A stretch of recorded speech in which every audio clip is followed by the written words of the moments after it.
আল্লাহ সুবহানাহু ওয়া তাআলা আমাদেরকে বানাইছেন পরীক্ষার জন্য। আল্লাহ বলছেন 29 নম্বর পারা, প্রথম পৃষ্ঠা, সূরা আল মুলক, আয়াত নাম্বার 2। আল্লাহ বলেন, আল্লাযী খালাকাল মাউতা ওয়াল হায়াতা, তিনি সেই সত্তা যিনি মরণ সৃষ্টি করেছেন, ওয়াল হায়াতা, জীবন সৃষ্টি করেছেন। কেন জীবন এবং মরণ বানাইলেন? মরণ এবং জীবন বানানোর উদ্দেশ্যটা কি?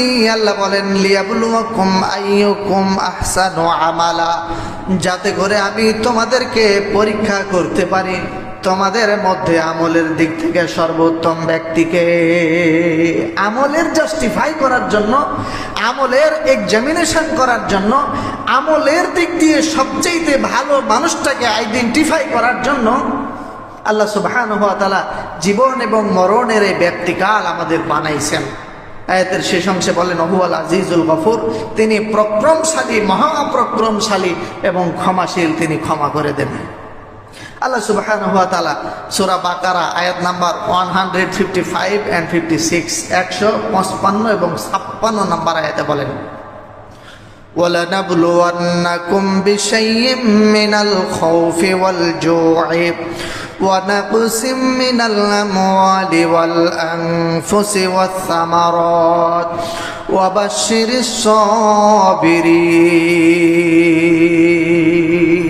আল্লাহ তাআলা বলছেন, ওয়ালানাবলুওয়ান্নাকুম, অবশ্যই অবশ্যই আমি তোমাদেরকে পরীক্ষা করব। আল্লাহ বলেন, ওয়ালানাবলুওয়ান্নাকুম, লামে তাকিদ এবং শেষে গিয়ে আবার নুনে তাকিদ, আমি অবশ্যই অবশ্যই তোমাদেরকে পরীক্ষা করব।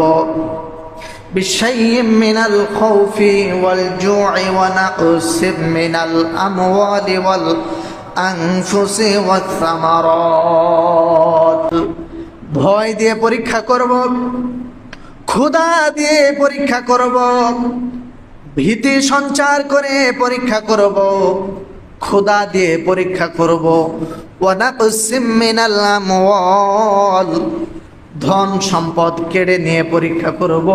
ওয়াস সামারাত, শস্য ফল আদি গাছপালা ধ্বংস করে দিয়ে, ধান শস্য দানা যাহা কিছু আছে সবগুলিকে সমূলে মূলোৎপাদন করে ধ্বংস করে দিয়ে আমি তোমাদেরকে পরীক্ষা করব। বন্ধুগণ আমার, একটু খেয়াল করেন, আল্লাহ তাআলা আমাদেরকে এমন মুসিবতের মধ্যে আমাদের কয়েকটি জেলাকে ফেলে দিলেন, পানি বন্দী হয়ে মানুষগুলো ভয়ে আতঙ্কিত, শিশু বাচ্চাগুলো ভয়ে আতঙ্কিত,